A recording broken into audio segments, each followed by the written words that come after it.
Oke, welcome back to my channel. Semoga sehat dan sukses terus buat kalian semua yang sudah subscribe dan like video ini. Dan buat teman-teman di rumah yang dalam keadaan kurang enak badan atau dalam keadaan sakit, saya doain cepet sembuh teman-teman. Biar kita bisa trading dan trading bareng lagi tentunya. Oke, kita langsung saja. Jadi tim Draper teman-teman ya, dia lagi-lagi membuat salah satu bukan artikel, salah satu apa ya, argumen lah ya, atau salah satu statement ya. Dia mengatakan Bitcoin ya 250.000 ya. Tapi kok kesini sudah mulai banyak orang yang mengatakan wah Bitcoin pasti naik, Bitcoin pasti naik, kripto pasti baik-baik saja. Banyak sekali ya yang mulai ke sana. Nah, dan itu pemicunya seperti biasa ya, kita tahu di Inggris ya sudah memberikan berita menarik ya tentang kripto ya, regulasi dan perizinan dan lain-lain. Terus belum lagi Fidelity ya, dia sudah BlackRock mengajukan, kemarin kan baru news ya. Ini Fidelity juga mengajukan buat Bitcoin ETF. Makanya semalam sempat terjadi flash pump ya. Kita langsung saja teman-teman.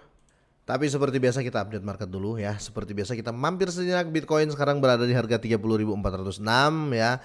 Naik 1,13% ya, dan Ethereum ya signifikan ya 1919 ya. Naik 3,65% teman-teman ya.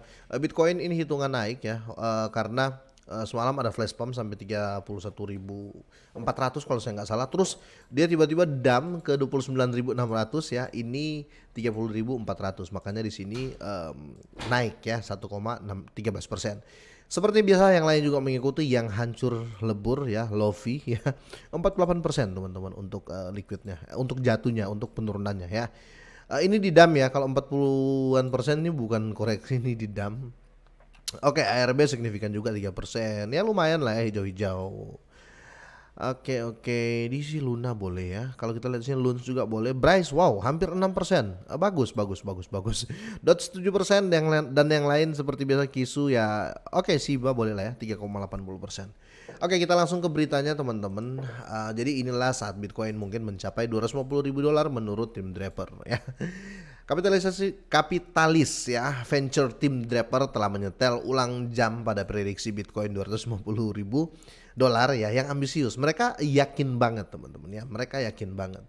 Tim Draper ya, pemodal venture ya, yang dikenal karena investasi awal dan bullish Bitcoinnya, yang telah merevisi prediksinya tentang kapan cryptocurrency akan mencapai 250.000. Dan di sini sementara Draper awalnya memperkirakan tonggak ini akan tercapai pada akhir 2022, tapi meleset ya. Kondisi pasar saat ini telah mendorong garis waktunya kembali ke 2025. Jadi 2025 ini $250.000 kira-kira masuk nggak teman-teman ya? Ya semoga ya.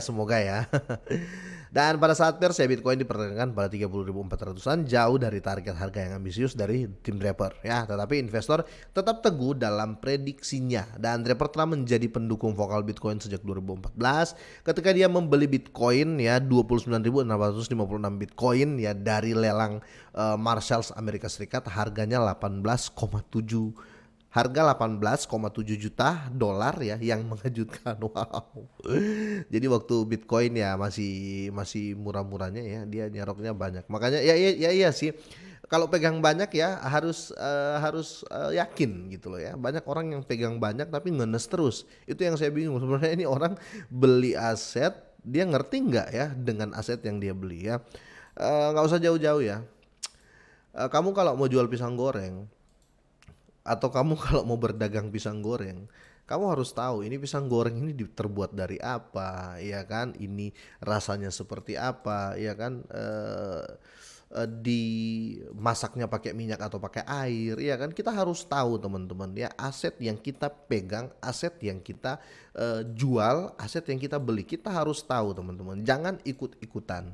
Itu kenapa ya, investor besar, Wells, mereka pegang koin meme kayak Shiba, Doge dan lain-lain. Mereka pegang ketika turun dan anjlok dan harga gonjang-ganjing, mereka itu slow ya. Karena apa? Mereka tahu yang mereka beli ya, mereka tahu yang mereka jual ya, kira-kira gitu ya. Karena pedagang ya, investor itu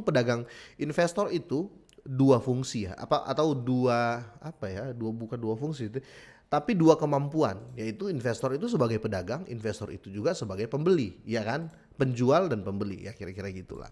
Jadi ya nggak salah ada ya kalau sampai dari tim Draper ini mengatakan akan baik-baik saja, akan sampai 250 ribu dolar di tahun 2025 ya, karena dia tahu ya yang dia pegang, dia tahu Bitcoin ya kira-kira gitu. Sorry agak lama ya saya ngomong.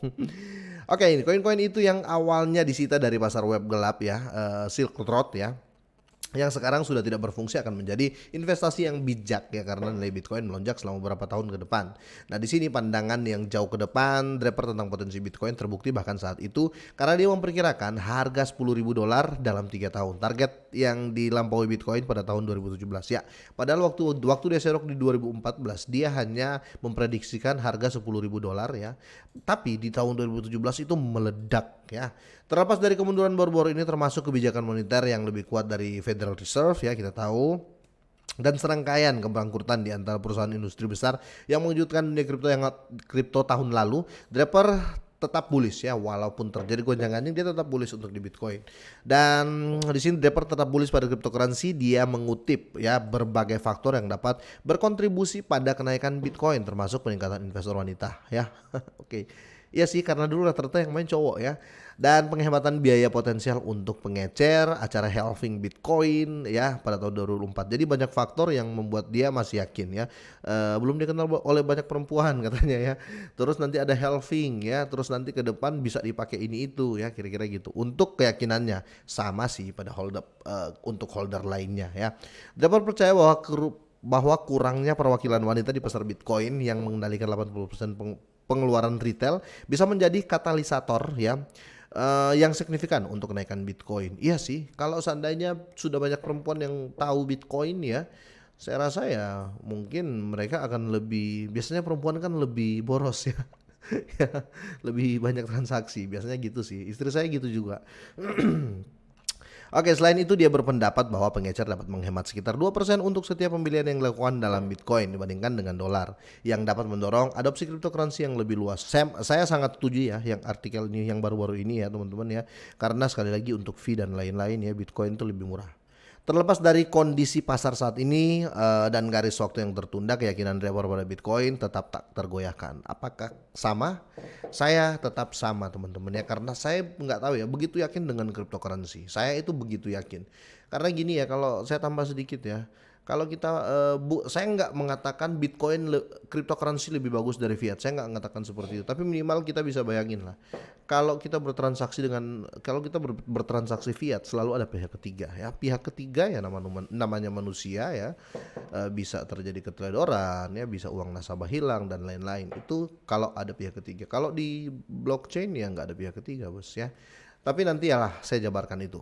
Tapi minimal ini berita menarik ya. Kalian sependapat nggak dengan Draper? 2025 250 ribu dolar untuk Bitcoin.